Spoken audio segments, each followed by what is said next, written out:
Kumusta? May babasahin tayo ngayon isang kwentong personal, parang Wattpad, pero totoong nangyari daw. Oh, exciting yan ah. Oo nga eh. Ang pamagat, accidentally got a boyfriend because of a wrong Grab food delivery. Wow, talaga ba? Grab food lang. Yun nga eh, simple lang daw dapat na gabi pag-order ng pagkain, pero nauwi sa love story. So ang gagawin natin, himayin natin to. Tingnan natin yung mga detalye. Game, tara, tingnan natin kung paano nangyari to. Okay, so nagsimula ang lahat sa isang gabi na sobrang gutom yung bida natin. Galing trabaho, pagod. Ah, yung tipong gusto mo na lang kumain tapos matulog. Exactly.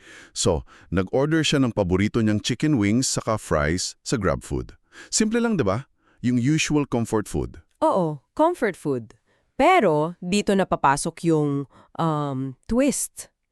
Pagdating ng delivery, pagbukas niya ng paper bag, iba yung laman. Ay nako. Ano daw laman? Yun nga ang interesting eh. Imbes na chicken wings, Korean food ang natanggap niya. Tteokbokki, kimchi rice, saka samgyeopsal. Complete set? Wow!